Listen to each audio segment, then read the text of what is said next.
नमस्कार दोस्तों, जय हिंद, वंदे मातरम।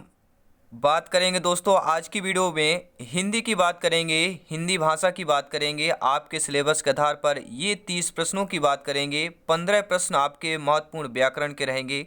मॉक टेस्ट पूरा है। 15 प्रश्न शिक्षण शास्त्र के रहेंगे, जैसे आपके सिलेबस पर आपके एग्जाम में पूछा जाता है। टारगेट 30 में 30 है। तो सभी दोस्तों का, सभी भावी अध्यापक अध्यापिकाओं का, सभी गृहिणी माताओं बहनों का स्वागत है आपके अपने यूट्यूब चैनल शिक्षक भर्ती के चैनल जायसवाल कोचिंग सेंटर पर। दोस्तों मैं आपके साथ जायसवाल सर। ये आपका देखिए हिंदी का पार्ट नंबर 18वां पार्ट है, जहाँ पर हम प्रत्येक पार्ट पर 30 प्रश्न लेकर आते हैं। सभी नए पैटर्न पर होते हैं, आपके शिक्षक भर्ती में पूछे गए प्रश्न होते हैं या आपके पूछे जाने वाले के चांसेज वाले प्रश्न होते हैं, यानी कि संभावित प्रश्न होते हैं। इसके पिछले क्लासेस देखना चाहते हैं, आई बटन पे लिंक आएगा, आप लोग देख सकते हैं।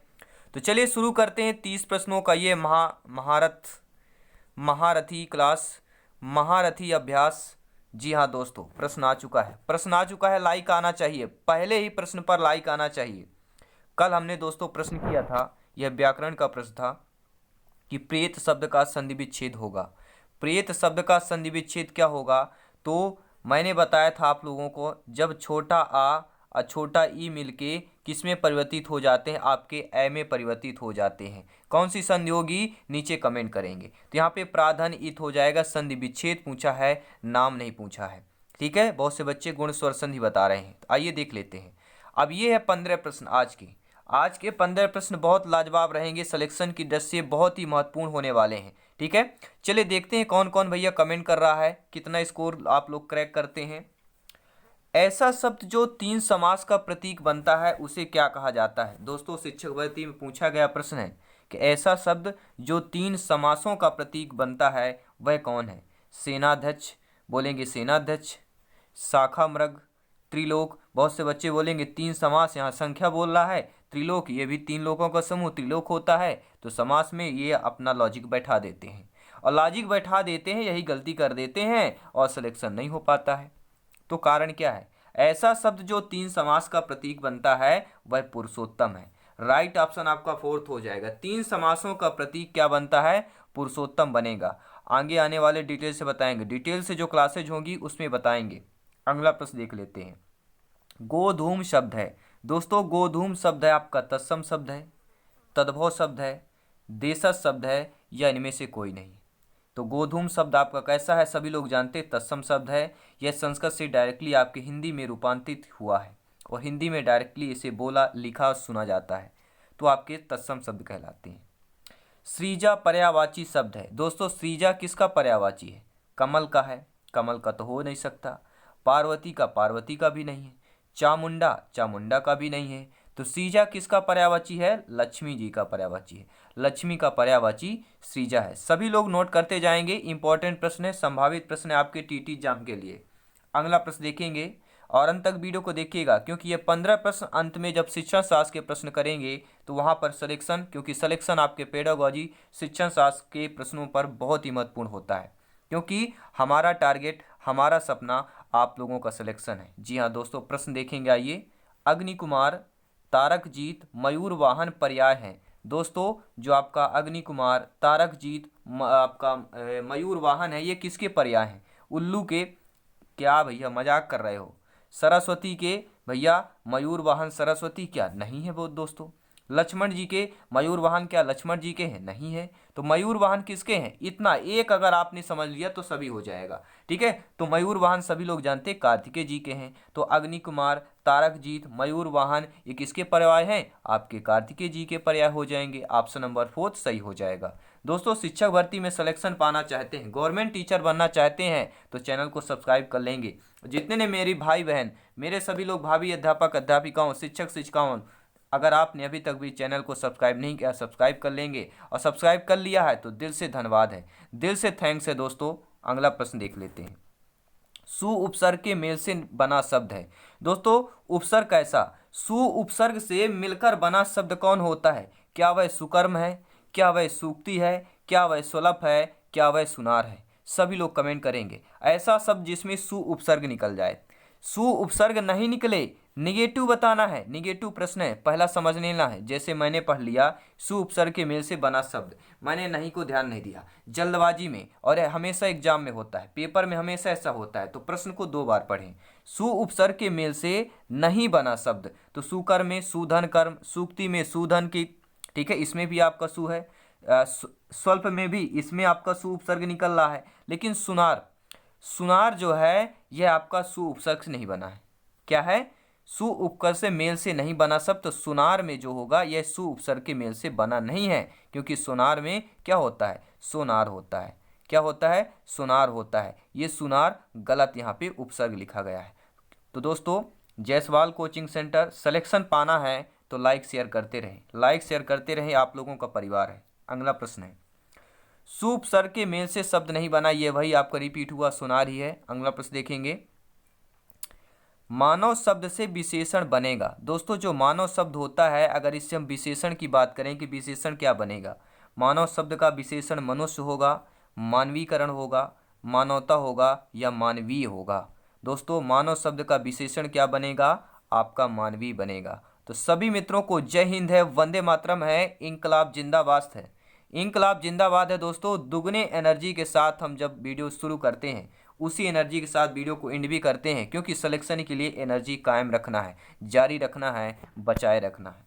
तो करण कारक बोध कराता है, किसका? अब कारक से भी प्रश्न आता है दोस्तों, तो करण कारक किसका बोध कराता है? साध्य का बोध कराता है, साधन का बोध कराता है, क्रिया का या कारण का। तो जो आपका करण कारक है यह आपके साधन का बोध कराता है। ठीक है, किसका?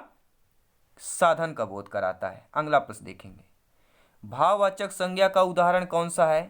प्रभु, हिंदू, ममता, मम यानी मेरा। तो भाववाचक संज्ञा का उदाहरण क्या है? भाववाचक संज्ञा यानी ममता।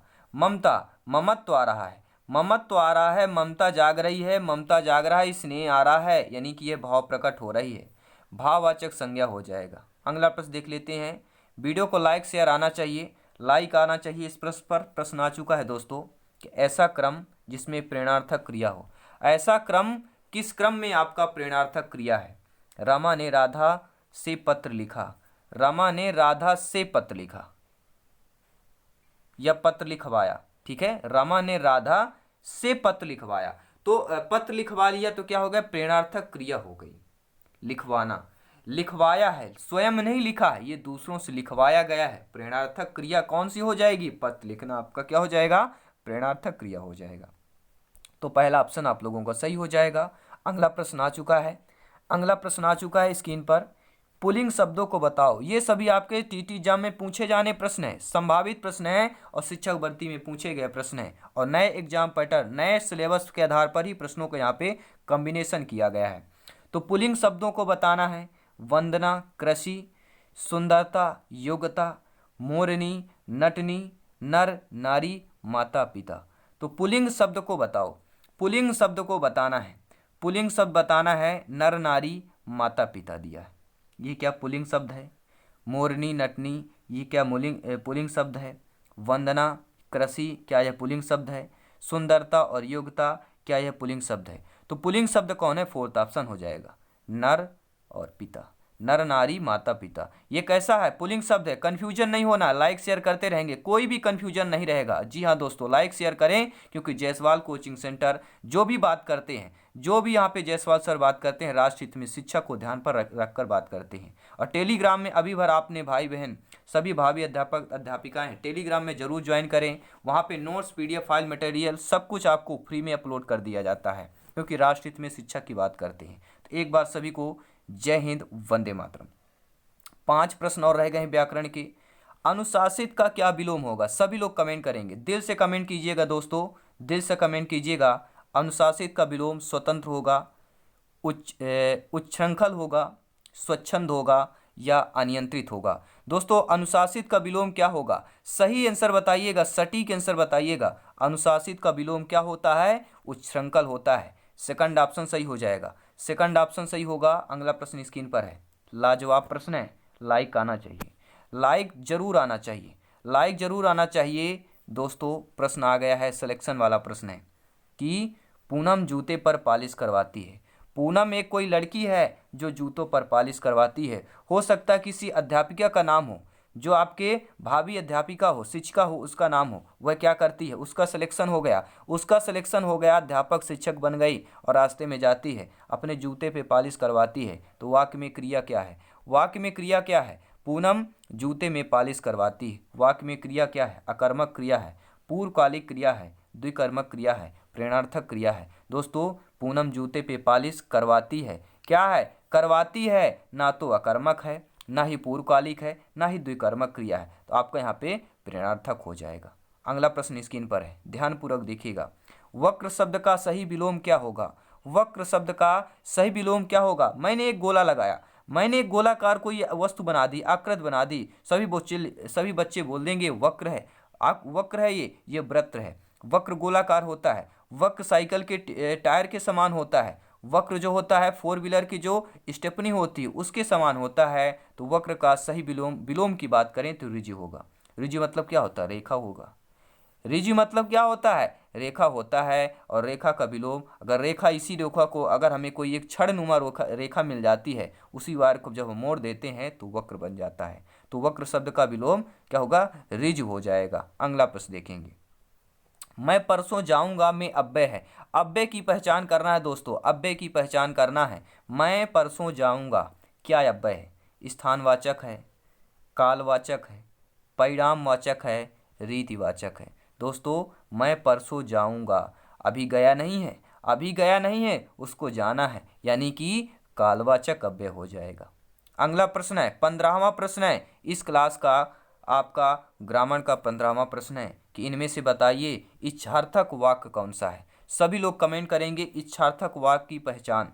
सौरभ को बुलाओ, ये तो आज्ञा वाला हो गया कि सौरभ को बुलाओ, बोल देते हैं ना ऐसे, सौरभ को बुलाओ, ठीक है।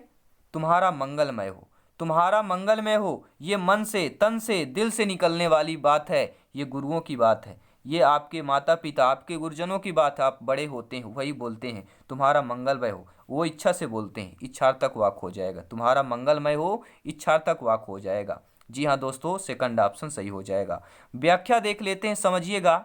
वक्ता की इच्छा, आशा या आशीर्वाद को व्यक्त करने वाले वाक्य इच्छार्थक वाक्य कहलाते हैं। मैंने बताया आशीर्वाद, बड़े लोग आशीर्वाद देते हैं, ठीक है। तो वक्ता की जो इच्छा होती है, जो बोलने वाले उसकी इच्छा है, ठीक है, तुम्हारा मंगलमय हो, वो इच्छा बोल रहा है, ठीक है। तो वक्ता की इच्छा, आशा या आशीर्वाद को व्यक्त करने वाले वाक्य आपके इच्छार्थक वाक्य कहलाते हैं। जैसे तुम्हारा मंगलमय हो, ये इच्छा व्यक्त की गई है, ठीक है दोस्तों। चलिए अब आते हैं शिक्षण शास्त्र के पेडागोजी के लाजवाब प्रश्न पर।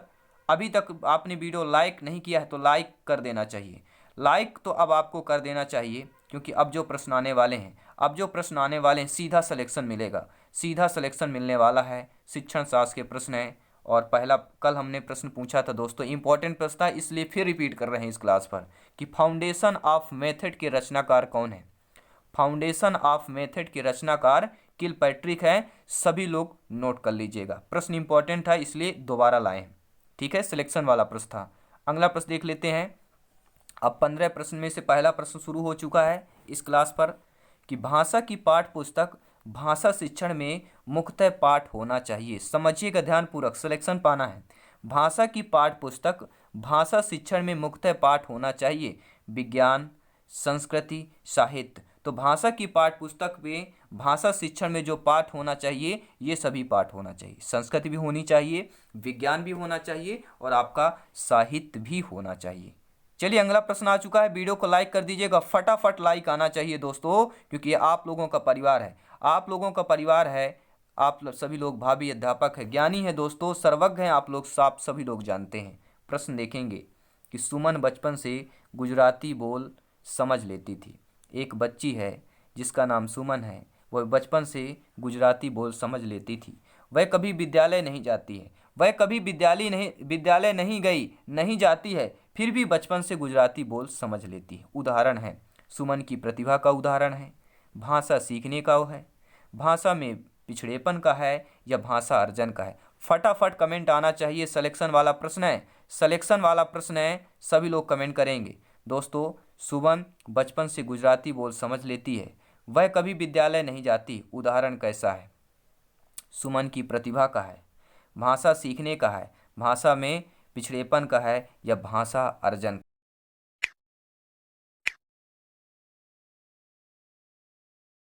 तो चलिए सही और सटीक आंसर जान लेते हैं दोस्तों। बता देता हूँ, देखिए विद्यालय नहीं गई फिर भी वह भाषा बोल लेती है, तो यह किसका उदाहरण है? भाषा अर्जन का है। उसने भाषा को अर्जन किया था, इसलिए भाषा बोल रहा है। इसलिए मैं दोस्तों बोलता हूँ जायसवाल कोचिंग सेंटर यानी सिलेक्शन का दूसरा नाम जायसवाल कोचिंग सेंटर है और पहला नाम आप सभी लोगों का है। आप सभी लोगों का इतना प्रेम और स्नेह मिल रहा है, सभी लोगों का दिल से धन्यवाद है, दिल से शुक्रिया है। दोस्तों प्रश्न अगला है कि भाषा अनुकरण के माध्यम से सीखी जाती है। दोस्तों जो भाषा अनुकरण के माध्यम से सीखी जाती है, यह विचार किसका है, यह कथन किसका है, यह स्टेटमेंट किसका है कि भाषा अनुकरण के माध्यम से सीखी जाती है?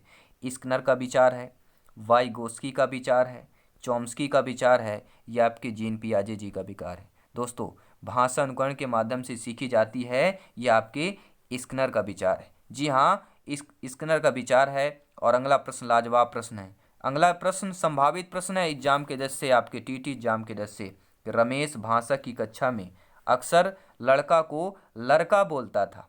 रमेश भाषा की कक्षा में अक्सर लड़का को लड़का बोलता था, इसका कारण क्या है? हमेशा बच्चे बोलते हैं, हमेशा बच्चे बोलते हैं, ऐसा का क्या कारण होता है? आप लोग सभी लोग भाभी, अध्यापक, शिक्षक, शिक्षिकाएं हैं दोस्तों, फटाफट कमेंट करें ऐसा क्या कारण हो सकता है कि जो कोई भी बच्चा होता है भाषा की कक्षा में लड़का को लड़का बोल देता है,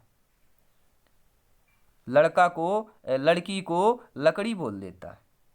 तो उसे उच्चारण का ज्ञान बिल्कुल नहीं है, यह उसकी मातृभाषा का प्रभाव है, वह बोलने में लापरवाह है, उच्चारण का दोष है। दोस्तों कोई भी बालक या बालिका जब अक्सर लड़का को लड़का बोल देता है, उसका कारण उसकी मातृभाषा होती है। उसकी मातृभाषा यानी कि उसके परिवार में, उसके आसपास में यही बोला जाता था, इसी लड़का वही सीखा। मातृभाषा वही सीखता है जो अपने परिवार से, माता पिता से बालक सीखता है। उसके माता पिता आस पड़ोस में यही बोला जाता था, लड़का को लड़का बोला जाता था। उसने बचपन से लड़का सुना, इसलिए वह लड़का बोल रहा है, तो उसकी मातृभाषा का प्रभाव है। दोस्तों सेकंड ऑप्शन सही हो जाएगा। अगला प्रश्न देख लेते हैं, सभी प्रश्न सिलेक्शन वाले हैं।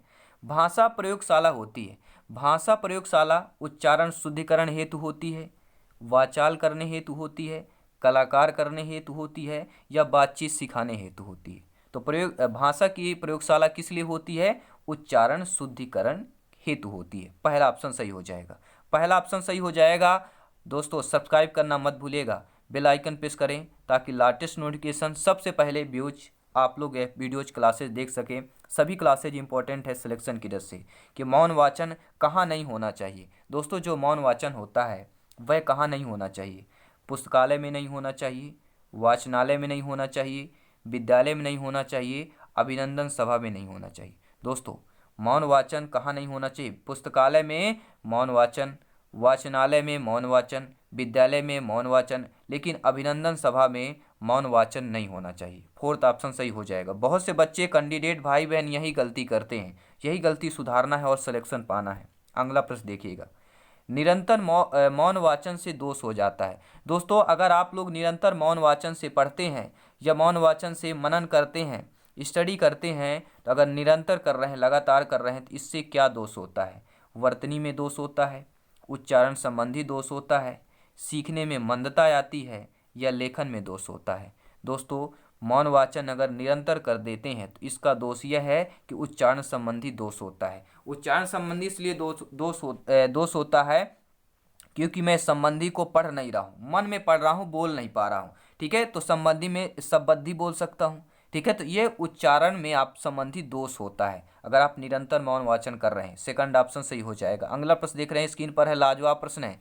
वीडियो पर लाइक आना चाहिए दोस्तों, जी हाँ लाइक आना चाहिए इस पर। बेहतरीन लाजवाब प्रश्न सिलेक्शन वाला है और यह शिक्षक भर्ती में पूछा गया प्रश्न है, संभावित प्रश्न है आपका, कि सभी को शिक्षा के समान अवसर के नियम पर आधारित शिक्षा प्रणाली है। दोस्तों सभी को शिक्षा के समान अवसर किस नियम के आधारित शिक्षा प्रणाली है?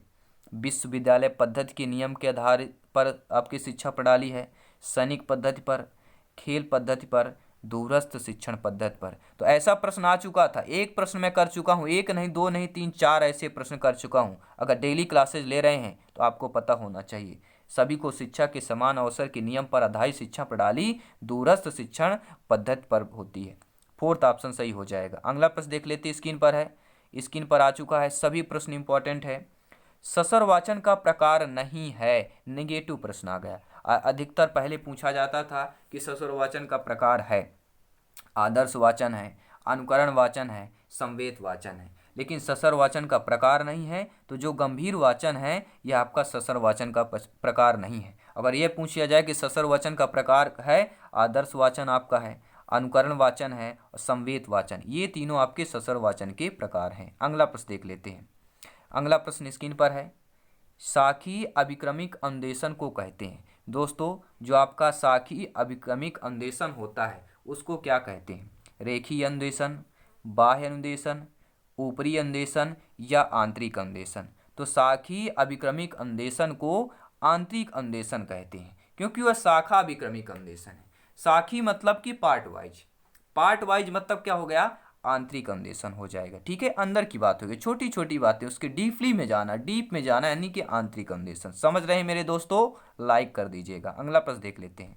अगला प्रश्न देखेंगे, आप सभी भावी अध्यापकों का मेरा नमन है दोस्तों, क्योंकि आप जो शिक्षक होते हैं, शिक्षक को मैं इतना उनको नमन करता हूँ, इनका मैं उतना मानता हूँ, क्योंकि शिक्षक नहीं तो कुछ नहीं।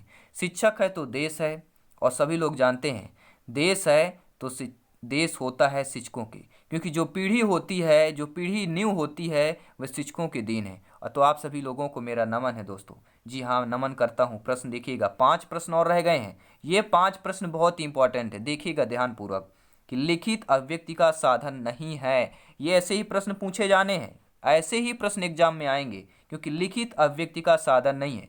देखिए, पत्र लेखन ये तो लिखित अभिव्यक्ति का साधन है, निबंध लेखन ये भी लिखित अभिव्यक्ति का साधन है, नाट्य लेखन ये भी लिखित अभिव्यक्ति का साधन है। क्या वाद विवाद आपका लिखित अभिव्यक्ति का साधन है? आप बोलेंगे, बहुत से बच्चे बोलेंगे हाँ, यही गलती कर देते हो, तो लिखित अभिव्यक्ति का साधन नहीं है, तो वाद विवाद आपका लिखित अभिव्यक्ति का साधन नहीं होगा। अगला प्रश्न देख लेते हैं। देखो और कहो विधि सिखाती है। दोस्तों देखो और कहो विधि जो होती है वह हमें ससर वाचन सिखाती है, मौन वाचन सिखाती है, कहानी वाचन सिखाती है, या लेखन कला की सिखाती है? तो देखो और जो कहो विधि है वह हमें ससर वाचन सिखाती है। देखो और कहो यानी कि जो ससर वाचन है, पहले हम अपने आंखों से देखेंगे कि यह ससर वाचन लिखा हुआ है, फिर उसको बोलेंगे। तो देखो और कहो भी सिखाती है, ससर वाचन के लिए सिखाती है। अगला प्रश्न देखेंगे। अगला प्रश्न स्क्रीन पर है कि हमारी अधिकांश वाचन किस रूप में होता है। दोस्तों हमारी जो वाचन कला होती है, जो हम बोलते हैं, अधिकांश वाचन किस रूप में होता है? मौन वाचन में, ससुर वाचन में, अनुकरण वाचन में, या इन सभी वाचनों में होती है? इंपॉर्टेंट क्वेश्चन है, सिलेक्शन वाला प्रश्न है। सही आंसर कमेंट कीजिएगा कि जो हमारा अधिकांश वाचन होता है वह अधिकतर मौन वाचन में होता है। जी हाँ, सही बात है, सटीक बात है। अगला प्रश्न देखेंगे कि एपिडायोस्कोप उपकरण काम आता है। दोस्तों जो आपका एपिडायोस्कोप उपकरण है यह किस पर काम आता है?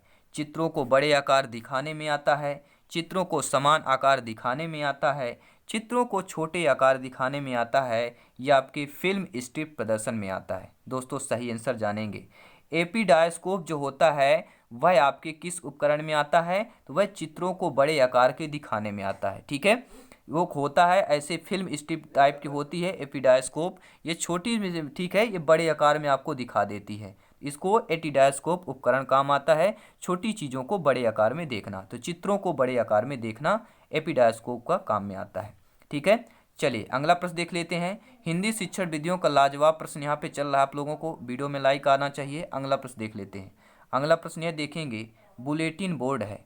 जो बुलेटिन बोर्ड होता है वह दृश्य में आता है, श्रव्य में आता है, दृश्य शब्द दोनों में आता है, या इन सभी में आता है? तो बुलेटिन बोर्ड कैसा है? बोर्ड आ गया, बुलेटिन बोर्ड आ गया, नहीं चलित बोर्ड भी कह सकते हैं। तो बुलेटिन बोर्ड हमारा किस में आता है? दृश्य उपकरण में आ जाता है। किस में आ जाएगा? दृश्य में आ जाएगा। और एक प्रश्न मैं आपको होमवर्क में दे रहा हूँ, ये प्रश्न आपके लिए होमवर्क में है। सभी लोग कमेंट करेंगे, यहाँ पर होमवर्क के लिए आपको दिया जा रहा है।